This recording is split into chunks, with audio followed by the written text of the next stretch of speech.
ఇప్పుడు మృత్యుంజయ మంత్రంతో 54 ఆకులు ఇస్తాము. అందరూ ఒకసారి చెప్పండి. ఓం త్ర్యంబకం యజామహే సుగంధిం పుష్టివర్ధనం ఉర్వారుకమివ బంధనాన్ మృత్యోర్ముక్షీయ మామృతాత్.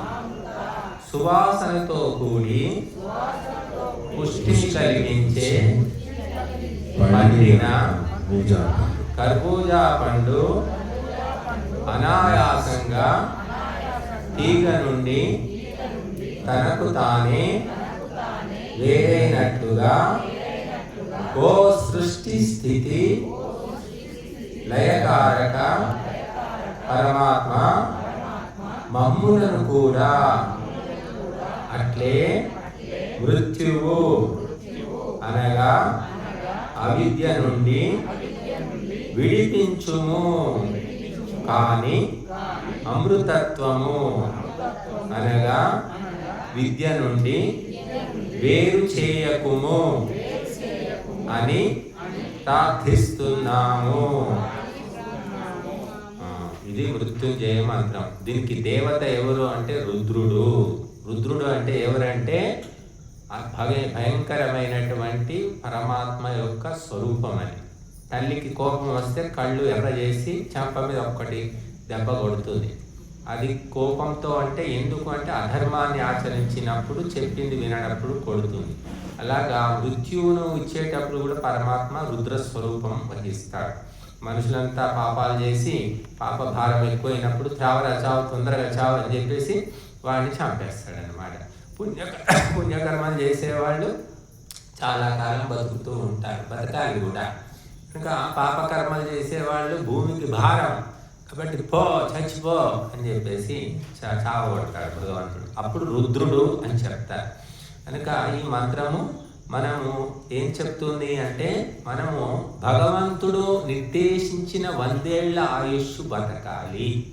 మనిషికి ఎంత ఇచ్చాడు ఆయుష్ అంటే 100 ఏళ్ళు, అంతకు మించి కూడా బతకొచ్చు మనం జాగ్రత్తగా పద్ధతిగా ఉంటే.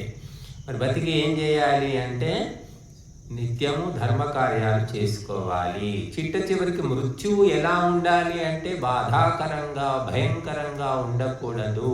పండినటువంటి కర్బూజా పండు తీగ నుండి తనకు తానే విడిగా పోతుంది, కోయాల్సిన అవసరం ఉండదు.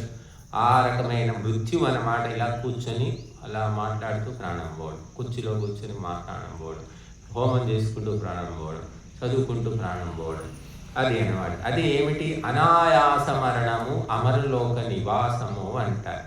అటువంటి చావు రావాలి అంటే ధర్మకార్యాలు చేయాలి.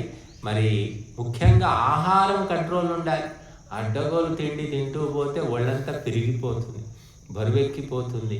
మరి వాడు ఏ పని చేయలేడు, నడవలేడు కూడా. కాబట్టి తిండి తగ్గించుకొని మరి శరీరాన్ని సులభంగా ఉంచుకుంటేనే మనకు మృత్యువు కూడా మరి భయంకరంగా ఉండకుండా ప్రియంకరంగా ఉంటుందట.